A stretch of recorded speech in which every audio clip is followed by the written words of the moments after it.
I woke up early today because it's the first day of school for my kids. Then my Twitter notifications started blowing up. I think my kids made it to school, I hope. Anyway, we got a ton of cool new stuff, including official season 2 posters, and there have been some interesting cast interviews and articles from all over the place that I want to talk about. So, like, subscribe, support me like these awesome people here on YouTube or on Patreon. Please consider donating to the good causes in the description, and let's get into it. This is Unraveling the Pattern. I'm Lauren. This video will contain full spoilers for Season 1 of the Wheel of Time show and for the first 3 Wheel of Time books as they relate to the show. I'll also cover moderate spoilers related to Season 2 of the Wheel of Time show, but only based on some promotional stuff that's been released recently. There are little hints of what's to come in some of the interviews that I'll be covering. I'll speculate about some plot elements of Season 2, and I'll be spoiling some very minor plot points through the very end of the book series, but I've intentionally kept them vague for first-time viewers and non-book readers, so you should be safe. That said, if you want to remain completely spoiler-free before the Season 2 release, this video might not be for you. This morning, various official accounts posted cryptic images every 30 minutes, like this one, followed by a message from the official Wheel of Time Twitter account that always said, "To see what is missing, one must write what is said," followed by the hashtag #TheGreatHunt. The top of these images had a message, followed by a sort of hangman-style fill-in-the-blank mystery to solve. This image says, "Students of Anasi and Adine, though their teachings varied greatly." I had to look this up, but apparently Adine was the woman that Lan spent some time with in New Spring, and Anasi refers to a Shienaran poet. It didn't take long for people on Twitter to discover that the old-tongue fill-in-the-blank at the bottom of these cryptic posters translated to numbers. Thanks to Taviran Tavern on Twitter for providing these helpful images. And huge shout out to Hillary Ocean Ogier, or @MellowWhale, for quickly translating most of these and finding the corresponding clues for the community. The numbers pointed to an episode from Season 1 and a specific time code. The first poster pointed to 101:1812, or 18 minutes and 12 seconds into Season 1, Episode 1. This is the line from that time code. "It could be warmer." Hillary then responded with that line, and the official Wheel of Time account then released this poster of Moiraine and Lan. The official Amazon Studios press release says this about the poster. The heart of the series, Moiraine de Modred, Rosamund Pike, and her warder, Lan Mandragoran, Daniel Henney, who after her loss of magical abilities will both struggle to adjust to their new relationship. This angle really emphasizes Moraine's puffy dress, but what I notice most is that Moiraine doesn't look very happy, does she? I think this is going to be a rough season for Moiraine, and according to Rosamund Pike and Daniel Henney in various interviews, they agree. By the way, I'm not going to touch on all of the interviews and articles, but I am leaving links to all of them in the description. Anyway, this went on for 7 more posters where Hillary found the corresponding lines for all but one of them. Congrats to Lesby Nerdy for catching this one before Hillary did. This teaser image said, "Soul of fire, heart of stone. In pride he conquers, forcing the proud to yield." This is a smaller part of a longer prophecy of the dragon. The thing that interests me about this is that it mentions the heart of stone, which could be referring to the Stone of Tyr, though I've already gone on record saying I don't think we'll see the Stone of Tyr or Kalendor in Season 2. The numbers in this image led to this line in Episode 3. "I don't know what to do."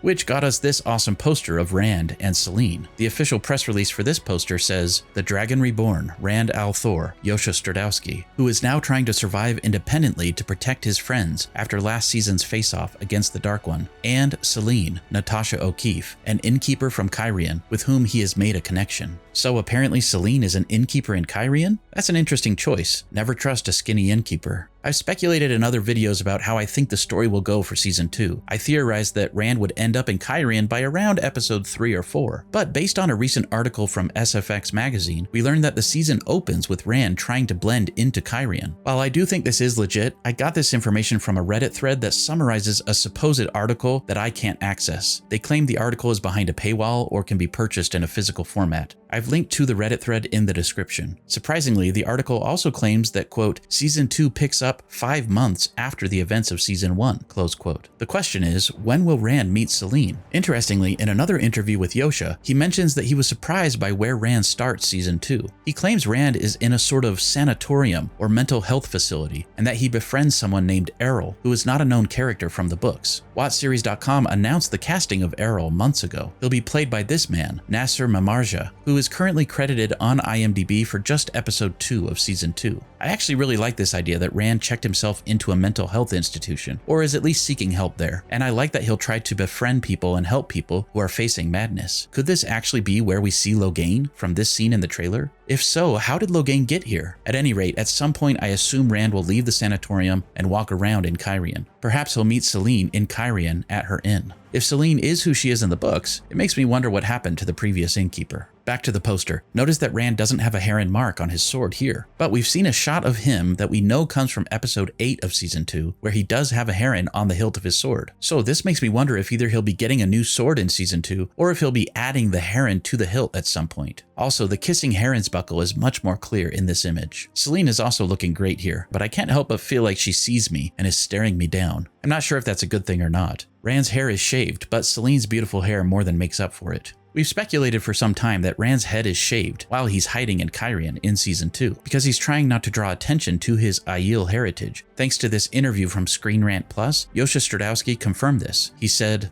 For example, his hair.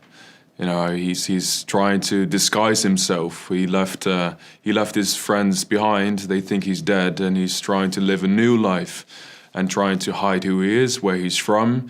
And at the same time leave the past behind. So literally shave off your hair, sacrifice it. In an interview for Lifestyle Asia, Yosha was asked how has Rand changed from last season, and he said, well, he's far away from his friends, and that is very different. He's completely cut off from his roots. He literally cut off his hair, and he's trying to stay away from who he was, but at the same time also trying to run away from who he is. I do kind of find it funny that he's hiding his hair and wearing what appear to be simple clothes, but he also has a heron-marked blade strapped to his back for all to see. In the books, the heron-marked blade is more noticeable to strangers than his red hair. I wonder if they'll address this in the show at some point. Moving on, the next image said, daughter of the tree of man, yet child of the fruit of trees. The tree of man is the symbol of Tarabon, which is where Liandrin is from. I'm not sure what the child of the fruit of trees is referring to, but it led to this line from episode 5. The persimmons are in season.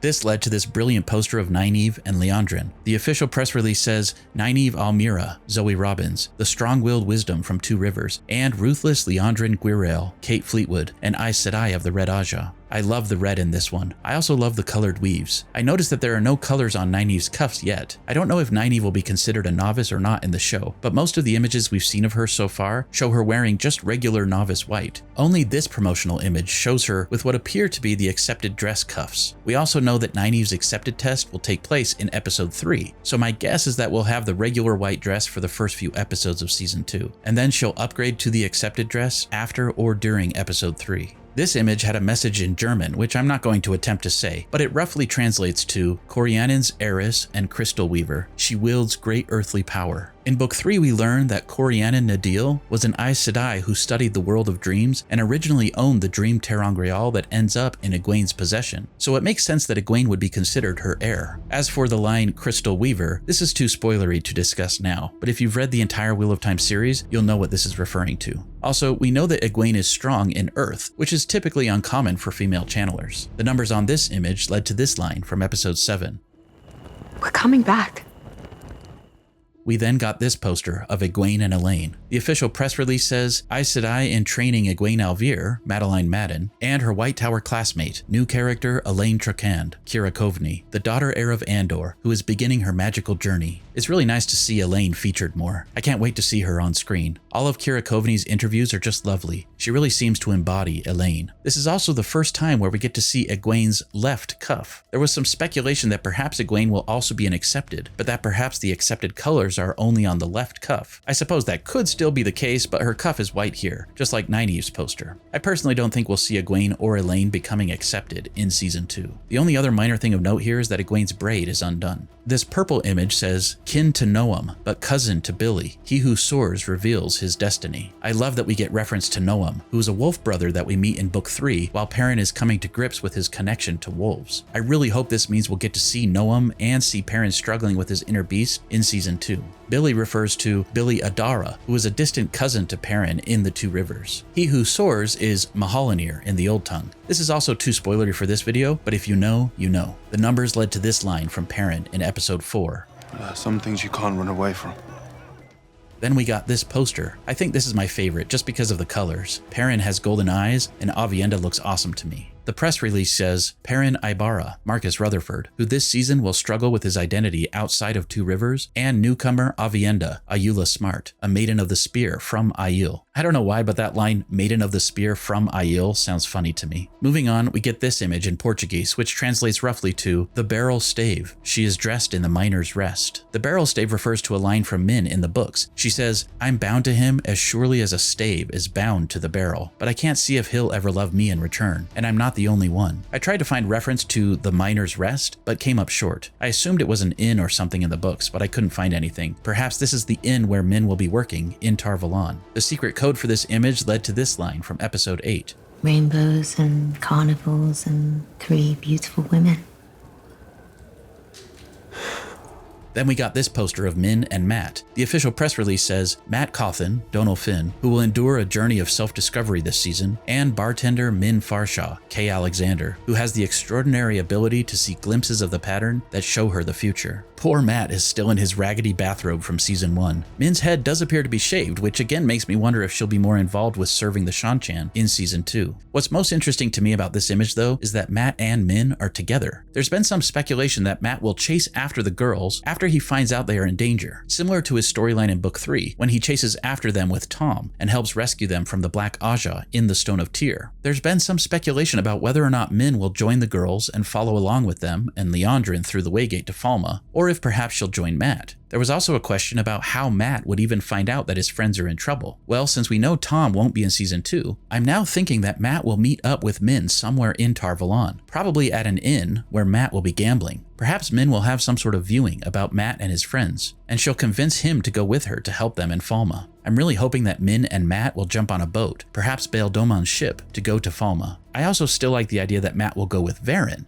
and that he'll finally show courage and enter the ways to go and help his friends. But I love the idea of a Mat and Min team up too. What do you think about this? The final image contained this message in Spanish, which roughly translates to, struck but not defeated. At the door of the servants' hall, he healed a shattered mind to be cruel, not kind. This of course refers to Ishamael, the betrayer of hope, who was defeated by Lews Therin at the gates of Paradisen during the Age of Legends and the War of Power. Paradisen is the grand city where the Hall of the Servants was located. After the strike at Shayol Ghul, where Lews Therin, the dragon, sealed the Dark One's prison, and where the male half of the One Power was tainted by the Dark One, Ishamael visited Lews Therin and healed his shattered mind of the madness in order to be cruel, not kind. This secret number then led to the time code in the recently updated episode 8, where there's a new sneak peek of the first scene from season 2. If you haven't yet watched this new scene, go and load up episode 8 and watch it just before the credits roll. It's really great, and I've made 2 different videos breaking it down and finding some really awesome Easter eggs. Anyway, since this was the last image, and since Hillary was always so quick to solve the clues, the Tweeter of Chaos had some fun with Hillary, asking her in Spanish to please respond with the Spanish translation, which translates to, Father of lies, betrayer of hope, forsaken.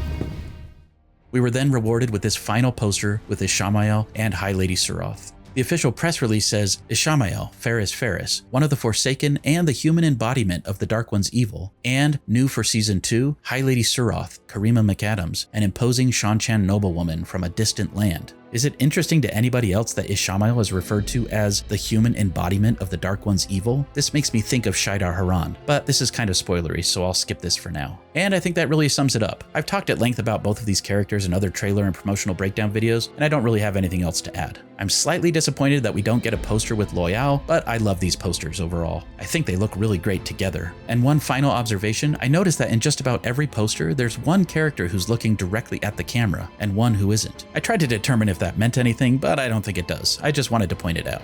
As for the remaining interviews and articles, I'd highly recommend that you check them out in the description. I've pretty much touched on all the things that I thought were interesting or significant, but there's still a lot more to learn. As always, thanks for watching, liking, and subscribing. Until next time, let the dragon ride again on the winds of Prime.